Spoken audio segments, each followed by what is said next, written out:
Yo voy a dar una plática un poco relacionada acerca de los dos principales sectores que existen en Israel, dos ecosistemas que yo manejo que tienen que ver con agua y agricultura. Para iniciar esto me gustaría iniciar con la frase que está atrás de mí, que creo que sintetiza muy bien cuál es el mindset o el input que tiene la cultura israelí. Y es que no hay una limitación de recursos, sino más bien una ausencia de innovación.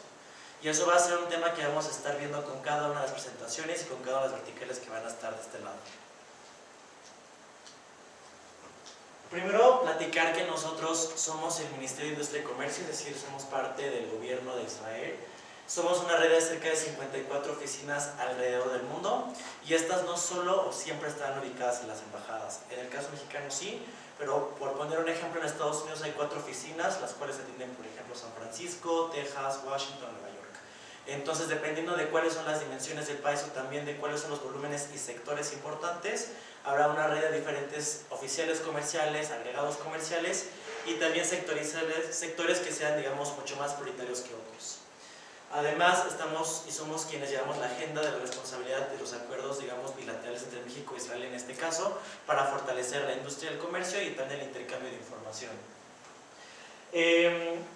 Lo principal que nosotros vamos a poner, siguiente por favor, sobre la conversación siempre va a ser la conectividad entre ambas partes.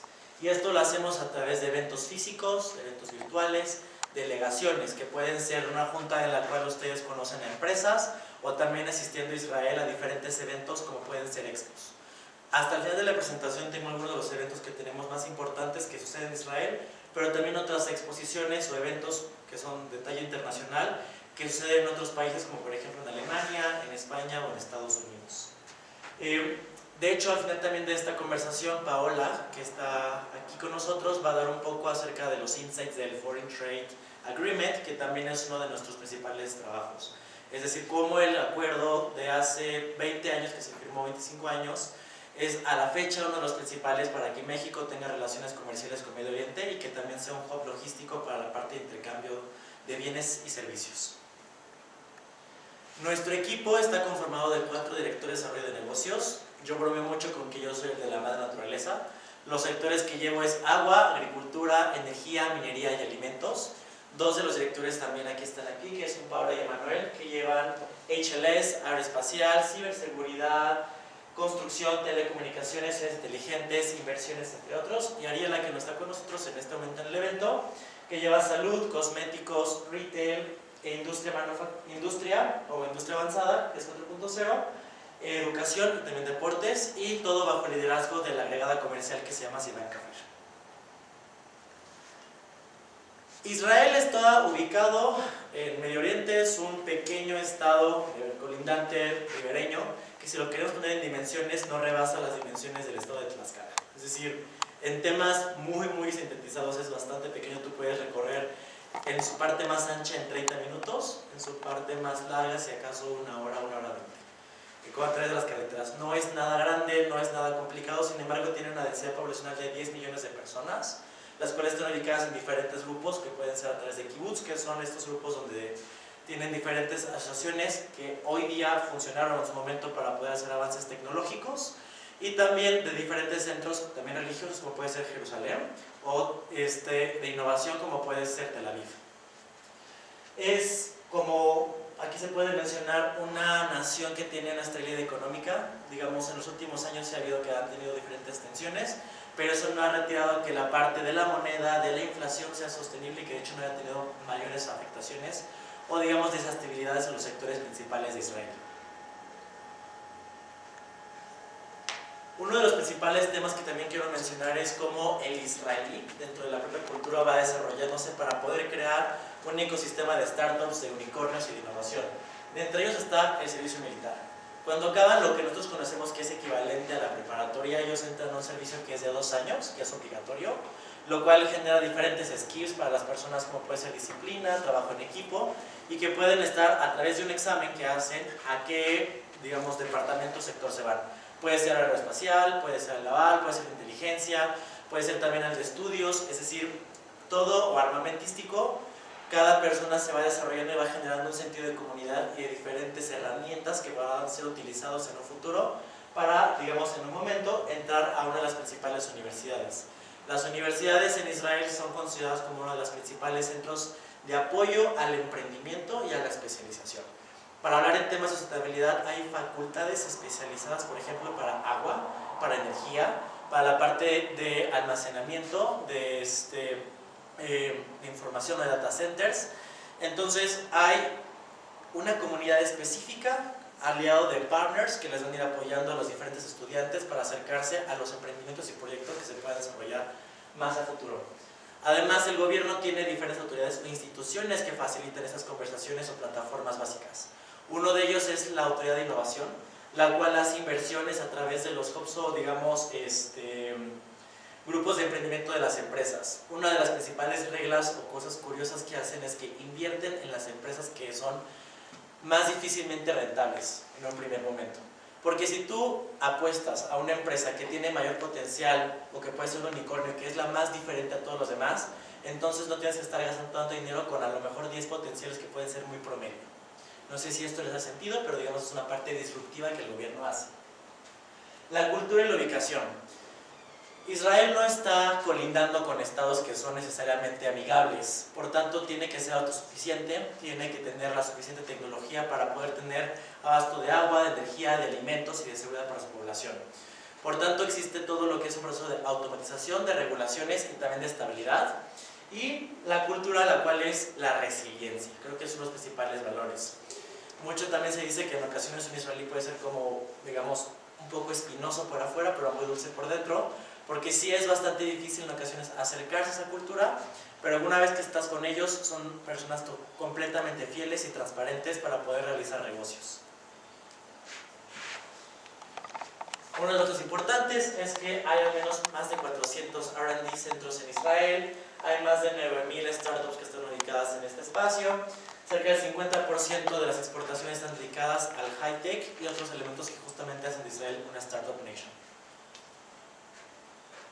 Para poner en comparativa, en México tenemos tan solo 8 unicornios y en Israel tenemos 49 unicornios. Aquí hay algunos de los ejemplos, de hecho ustedes van a ver que en México tenemos la parte de automovilística, financiera, pero en Israel está mucho más diversificada hasta con sectores como la salud, la parte de agricultura o también seguridad. Entonces, nada más para ponerlo en contexto, México tiene 130 millones de habitantes y de hecho los unicornios no todos son mexicanos, muchos saben que el de Kavak es de Colombia.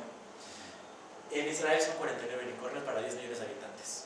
Entonces sí hay una comparativa un tanto diferente en relación a la densidad poblacional y de cuántos unicornios, en su debido también caso startups, hay en cada uno de estos países. Kenji, pero no veo Sí. a Waze, ¿no? Ah, ahí está. No, es que, bueno, aquí haciendo una anotación, cada año el número de unicornios cambia. Es por la evaluación cambia cada año y, por ejemplo, Waze ya no es considerada empresa israelí porque fue adquirida por Google. Esto más bien es un caso de éxito, de una salida, de un exit, que ya Waze hace muchos años no es israelí y cada año, de hecho hubo un año en el que Israel tuvo 100 unicornios. Pero su origen sí era de allá, ¿no? Sí, fue creada, fue de origen israelí, pero a la hora que es adquirida por otra empresa se vuelve de ese país. Pero bueno, digo, lo cuento porque a todos nos ha tocado mucho usar Waze, pero desde que la compró Google ya falla, antes no fallaba, ¿no? O sea, de verdad, o sea, es un tema que como lo metieron, obviamente viene una ola de comercio con toda la parte de geolocalización y la metieron en sus capas, pero antes no fallaba, ¿no? Entonces de repente como que ahora le picas y andas perdido en la ciudad. Pero bueno, pues interesante la historia. Sí, exacto. De hecho, este número va a cambiar pronto porque ya va a salir el reporte de 2025 y el número de unicornios va a cambiar para el siguiente año. Buenísimo, muchas gracias.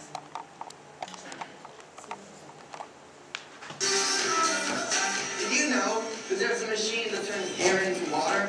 And that there's technology that allows cars to drive on their own? I didn't either. But right here are 7 amazing Israeli inventions that will change lives forever.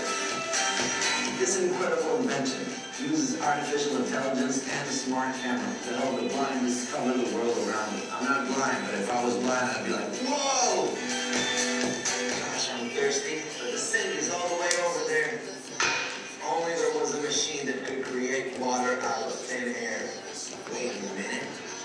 Introducing WaterGen, an amazing new machine, groundbreaking technology. it turns air into water. Air into water. All and more. This miraculous handheld device lets women take all the sounds on their cell phones and then mail them to their doctors. Congratulations, it's a pizza.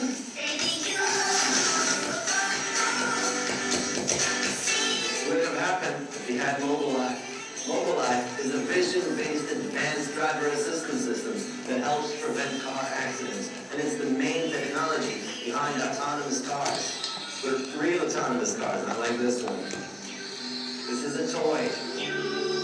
Clone. Clone is an app that will instantly 3D scan anything you want. Now Rexy will live forever. Bone Inspiredly.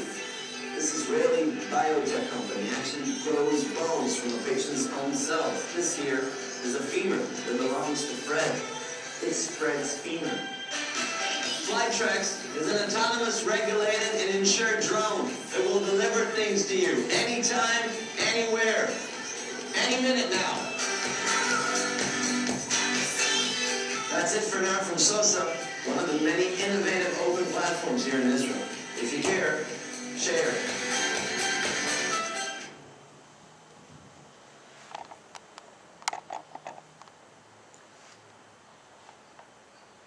Justo lo que estaba comentando, hay tecnologías de origen israelí como lo fue Waze. El diseño de la USB, de hecho también fue israelí, luego una empresa fue quien de hecho lo manufacturó, pero nace en Israel. También la parte de, ahorita vamos a hablar un poco del riego por goteo, de la parte de drones de automatización del sector agrícola, al igual que de las cámaras que nosotros luego varias cuestiones para ver cómo está la parte interior de nuestro estómago, que luego son recuperadas en laboratorios, y así otras innovaciones que poco a poco se han ido, digamos, posicionando en nuestro día a día sin que demos cuenta que son pues, de origen israelí o que tienen esta, digamos, tradición de innovación. Algunos otros elementos muy importantes que suceden en Israel pueden ser justamente el Iron Dome, que creo que ya hoy estamos un poco más familiarizados, que es un sistema de defensa automatizado contra misiles, la parte de biométricos o de reconocimiento facial, la nanotecnología o también en temas de ciudades inteligentes, lo que es la recarga de manera pues, inalámbrica sin tener que ser, digamos, con una conexión directa a un dispositivo. Entonces, Israel es líder en diferentes sectores, ya hemos visto que es la parte automovilística, logística, de ciudades inteligentes, energía, de agua, agricultura, ahorita vamos a comenzar en ello, pero a lo que voy en ello es, cada uno de estos grandes clústeres que vemos en esas conversaciones han tenido desarrollos que han surgido de grandes momentos históricos en Israel, y ahorita vamos a abordar el tema de agua.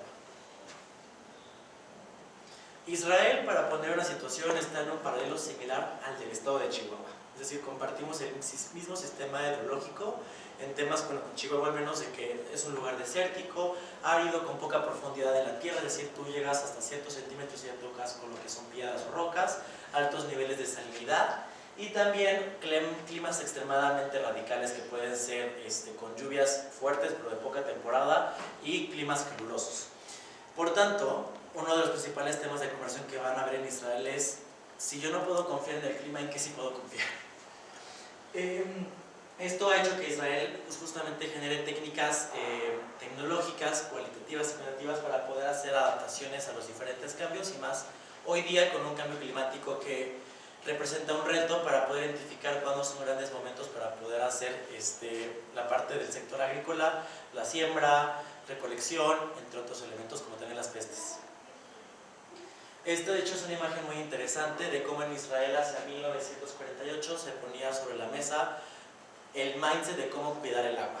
Si aquí se dan cuenta, vamos platicando de cómo puedes ocuparlo para el lavado, para el propio sanitario, para la limpieza de superficies y otros elementos, porque desde este momento ya en Israel ese costumbre se pensaba poner la idea de que el agua podía ser tratada y reutilizada.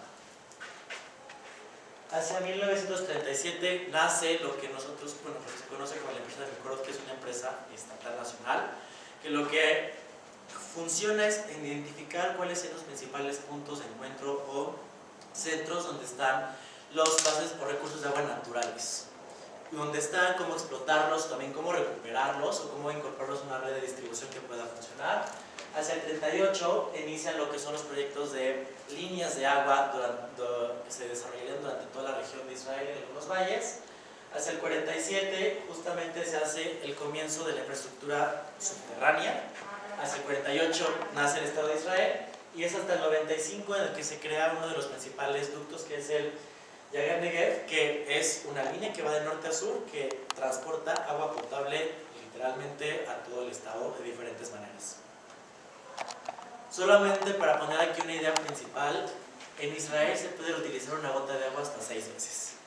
Para que lo pongan en una percepción, se puede desalar, luego se utiliza para consumo humano, porque tú abres la llave del grifo y tomas agua, se desecha, se lo utiliza para el sector, por ejemplo, industrial, como puede ser un textil, se trata, se utiliza para la agrícola, y entonces tienes tu manzana que ya pasó a lo mejor esa agua 4 veces, y otra vez. Entonces, una gota de agua se puede utilizar hasta 6 veces, y eso habla mucho de cuál es el sistema también integral que existe en Israel, la colaboración entre empresas y sector público. Y aquí está la información: 62% es manufacturada, 17% es por desalación, 21% es por aguas grises y también por agua salubre, y el 3% solamente es por agua que viene de lluvia. El 78% viene de purificación de los cuerpos de agua, que pueden ser acuíferos o también el propio mar de Galilea. Este es un pequeño mapa un poco más para identificar cómo está Israel. En la parte de redes, aquí está lo que decía, que es el ducto que va de norte a sur. También están las tuberías y líneas. ¿Cuáles son los principales cuerpos de agua que tienen? Que son por lo general de recarga. En Israel hoy día se recargan más de lo que se ocupan los cuerpos de agua. Y también lo que son la división de hacia dónde va el agua cuando se escurre, digamos, de manera natural. Tenemos en Israel lo que yo muy agradablemente le llamo las olas de innovación, que pueden ser la parte de IoT, desalación, agua por emergencias, detección de fugas, almacenamiento, entre otros. Y un poco para hablar de la estructura del agua, porque creo que es también interesante entender cómo es que funciona y es tan operable esto. Primer fun fact que les quiero poner es que en Israel no hay pozos privados. O sea, todo el agua es del Estado administrado por el gobierno. Nadie tiene derecho a, yo tengo un pozo, voy a extraer agua. Porque lo que se entiende es que, a fin de cuentas, si tú extraes agua de un pozo, estás cambiando lo que es el ciclo de agua que todos aprendimos en primaria, ¿no? Pues el agua se evapora, llueve, se escurre, se almacena y pues, todo un proceso. Entonces, si eso no se puede cuantificar, de hecho hay una nueva regulación de agua para eso, entonces, ¿qué tanto disponibilidad tenemos para poder asegurar el agua para nuestras industrias, para la población y generaciones futuras? Entonces, ¿quiénes son nuestros consumidores? El sector agrícola, el industrial, la propia naturaleza que consume agua y los hogares. También están futuras generaciones y de otras naciones o regiones. Por ejemplo, a Israel exporta agua a Jordania, a la Franja de Gaza y también a la Autoridad Palestina. ¿Quién se encarga de todo esto? El Ministerio de Infraestructura de Energía y Agua, que tiene dos principales operadores, que son reguladores, y la parte de la Autoridad de Agua. Autoridad de Agua vendría siendo lo que nosotros conocemos como Conagua, que ya saben que Conagua lo que hace es cobrar por digamos, el uso de acuíferos, por desechar agua en ciertos ríos, por recuperar pozos. La Autoridad de Agua también lo que hace es regulación y también hace filtros de seguridad y salubridad de los sistemas de agua. ¿Y quiénes son entonces los proveedores? Aquí en México tenemos los Water Utilities o los organismos operadores de agua, que son más de 1800, que son aproximadamente por cada municipio que tiene México. En Israel es Mekorot, que es la empresa que les dije al inicio, y las empresas. Es decir, en lugar de que yo, que vivo aquí en Interlomas, le pague a Aguas de Huixquilucan lo que consumí de agua, se lo pago a la empresa, por ejemplo, Paguelmay. Entonces yo le tengo que pagar a la empresa que opera ese sistema de agua, y la empresa se va a encargar de darle su participación a la Autoridad de Agua, al propio gobierno, y también ser autosuficiente y financiar futuras nuevas innovaciones para hacer cada vez más operativa y inteligente en su estructura y desarrollo y distribución de agua.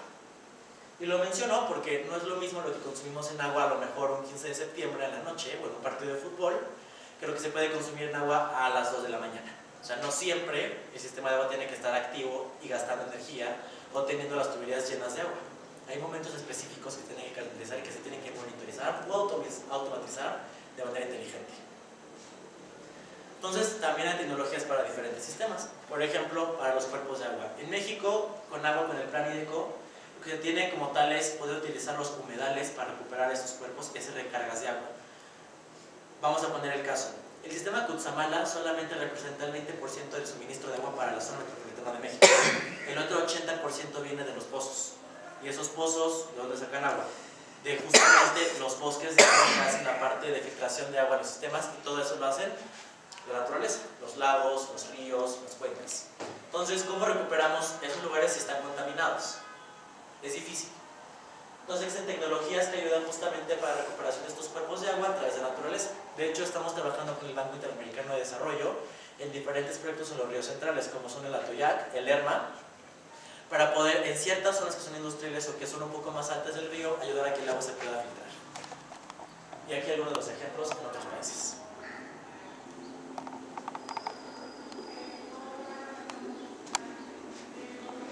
Mangrove Lake is more than a lake. It's the source of many of my childhood memories. It's the source of my childhood dreams. This lake is the beating heart of Pyongyang City. Mangrove Lake connects the past to the future through the International Dragon Boat Festival. But the lake is not healthy. The global epidemic that's poisoning lakes all over is in Mangrove Lake as well. It's called toxic algal bloom, a bacteria which grows exponentially from season to season, threatening to destroy the delicate environmental balance in and around the lake.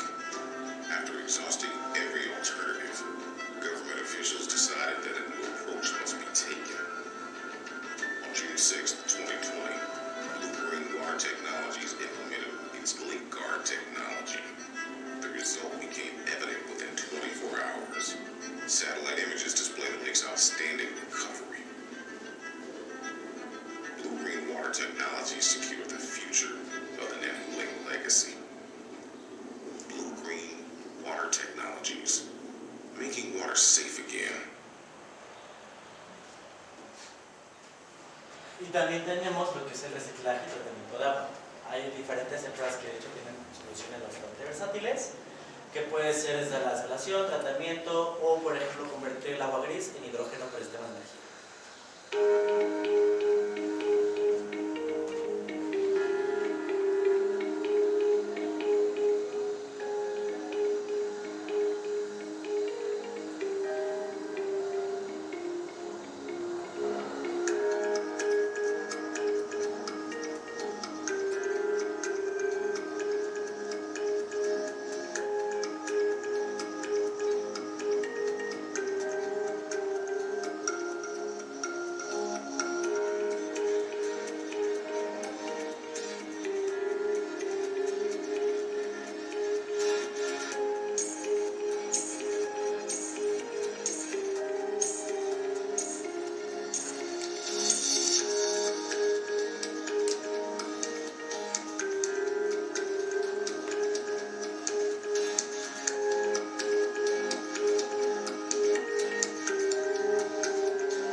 Y también creo que una de las soluciones más importantes que ya mencionaba Lucero es la detección de fugas. Hay municipios aquí en México que sus órganos operadores de agua dicen que cerca del 80% de agua se pierde en fugas.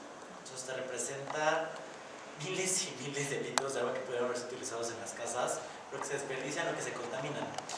También sucede mucho que las redes de potabilización de agua ya son viejas. Hay ciudades en las que, para poner un ejemplo, tienes la línea de agua y la línea de drenaje. Entonces, si hay también línea de drenaje por sismos, por movimientos o temblores, fracturas, se rompe ahí un escurrimiento de agua contaminada que eventualmente llega a la tubería de agua potable. Y entonces suceden casos en los que tenemos nosotros escozor, tenemos caída de cabello, o también tenemos sistemas de químicos muy fuertes en el agua que consumimos o con la que nos bañamos, porque hay fugas o contaminaciones, diremos, indirectas entre ambas tuberías. Y hay soluciones que pueden ser, digamos, menos invasivas a nuestro tránsito en las calles, para que no abran estas avenidas y se puedan reparar fugas de manera bastante rápida y con durabilidad o, digamos, un tiempo de vida estimado de hasta 10 años.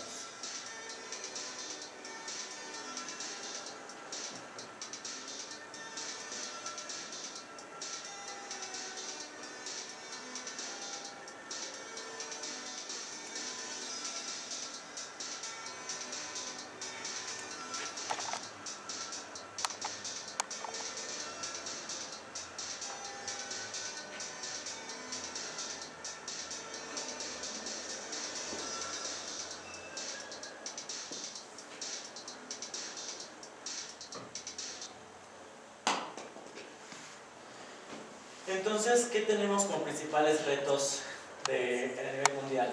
Tenemos escasez de agua, los costos cada vez son más altos porque no es lo mismo tratar agua hoy que hace 10 años por los temas energéticos, que son los principales problemas de las plantas tratadoras de agua. También tenemos uno de los principales retos que es ahorita los data centers. Tan siquiera en México se quieren construir cerca de 150 data centers en los siguientes 10 años y el consumo de agua es una de las principales dudas de dónde va a salir y de qué lugares. O también otro de los principales consumidores de agua, que es el food and beverage, que es de los principales también consumidores de agua, no solamente para la parte de producción, sino también la parte industrial. Entonces, esto pone en la mesa temas de químicos, de consumo, de la dependencia y la contaminación. Y para eso hay diferentes tecnologías, como ya les mencioné, que tienen que ver con la reducción, la circularidad del propio agua, o también el uso de no químicos para recuperar los cuerpos de agua o para el tratamiento de la propia agua que ocupan las diferentes industrias. Entonces hay soluciones en IoT, en predicción y monitoreo de inteligencia artificial, en la optimización de energía, para sistemas de alimentos, para los data centers. Entonces hay soluciones, hay propuestas y también son diferentes y escalables. Hay algunos que son para pequeñas, medianas, grandes o gigantes y monstruos, y para cada una de estas, digamos, Israel ha encontrado soluciones que pueden ser incorporables, adaptables y compatibles con diferentes sistemas de tecnología o también de la red. Último tema que vamos a abordar aquí tiene que ver con la agricultura. No se puede explicar casi mucho de qué tanta agua se consume en México o se pierde o se desperdicia si no es con la agricultura. Yo he platicado con diferentes operadores de agua que me dicen es que Kenjiro, hay lugares donde cientos de hectáreas son por inundación y no sé si están familiarizados con esto, pero pueden regar hasta 1 metro de agua potable para producir alfalfa, y así hectáreas, son miles y miles de metros cúbicos de agua que se desperdician para hacer ese tipo de riego cuando puede ser mucho más eficiente.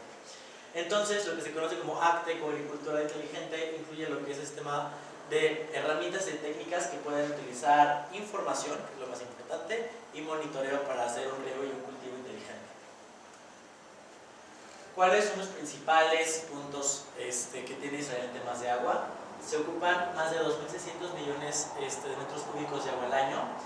La agricultura representa el 24% en Israel de su consumo. Hay una población de 10 millones de habitantes y en el país solamente hay 2% de agua disponible. ¿De dónde sacas el agua? ¿No? Entonces, ¿dónde está la pregunta ahí? Hay también en esos temas pocos recursos de agua, hay poca mano laboral disponible porque no es una población que necesariamente tenga la ilusión de trabajar en el campo de manera, digamos, tradicional, y también es un sistema complicado geográfico. No todo el tiempo puedes estar dependiendo de que mi vecino mañana me pueda importar maíz como México lo hace con Estados Unidos, o que yo le pueda vender ciertos productos. Entonces tiene que ser inteligente en cuántos volúmenes se compran y se venden. Para ello, las startups de agricultura tienen un ecosistema justamente que representa, como ya lo mencionábamos, con Venture Capital, con instituciones gubernamentales, con empresas, con las propias universidades y también con sistemas internacionales que les apoyan porque justamente han demostrado que son capaces de que con poco pueden hacer bastante. En México, yo hice esta gráfica, hay diferentes elementos que son primordiales para las unidades de riego. Y uno de los principales, que de hecho el 64% del 100% dijo que les importaba, era el factor climático. Y no es para menos. Las lluvias son irregulares, los volúmenes son diferentes, cada vez son tiempos más cálidos o áridos, no sabes cuándo tienes que cosechar o no, y hay alimentos o temporadas que justamente se desperdician. Pondré un ejemplo bastante pequeño de nicho, que son los dátiles. Los dátiles en México se producen por lo general en la zona de Baja California o también en Chihuahua. Y estos no pueden recibir ni una gota de lluvia cuando están en la parte de la palmera. Si reciben tantita humedad, simplemente se desperdicia y los dátiles son costísimos de poder producir, porque se cosechan literalmente en el desierto de Chihuahua o en el desierto de Baja California.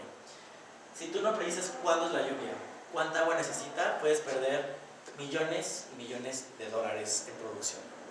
Entonces, los factores climáticos son cada vez más importantes para un agricultor para poder tomar información y decisiones inteligentes en la parte del cultivo. Es por eso que Israel al inicio creó lo que se llama como la agricultura de precisión, que responde a tres principales elementos: drones, monitoreo y sensores. Los drones funcionan porque si tenemos un cultivo de papa, que son de hectáreas, y hay una peste, si yo ingreso al cultivo, puedo agarrar una diáspora de esa peste y yo mismo, intencionado y conscientemente, esparcirla. Si va un dron y asiste de manera técnica y es automatizado, ya sabe cuándo y cómo. Un caso que tuvimos con una empresa que produce papas a nivel América Latina, que es de las más grandes, nos mencionaba que cerca del 30% de su producción de papas se perdía porque no sabían cuánta agua necesitaban para regarlas. Y el otro 10% se perdía por las pestes, porque no sabían cómo atacarlas ni cuándo identificarlas.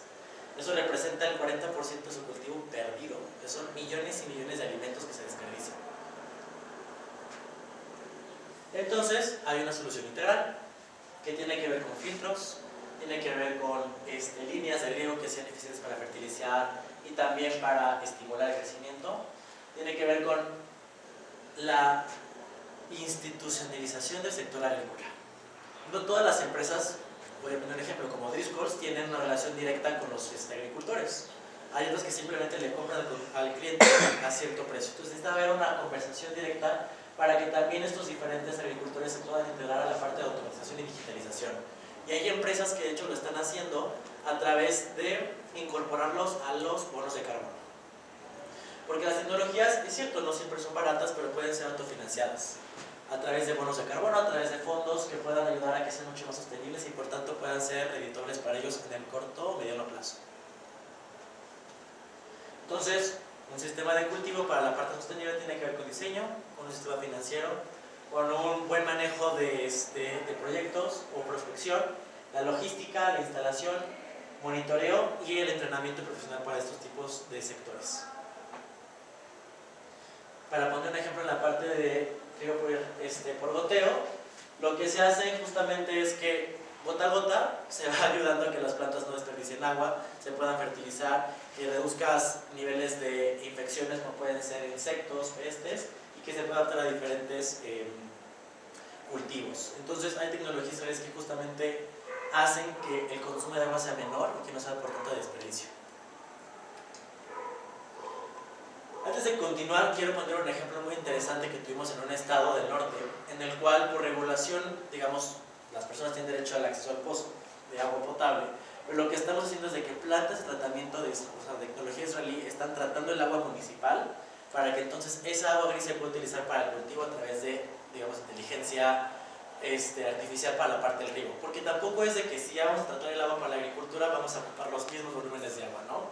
Entonces la sustentabilidad a lo que se refiere no es un discurso bonito que se pone en el reporte o que se pone para los inversionistas, es una conversación inteligente de números, de cuantibilidad, de cuánto se estás ahorrando y cuánto le está ayudando al mundo también a no acercarse cada vez más a un sistema en el cual sea insostenible a largo plazo en ciertos sectores e industrias.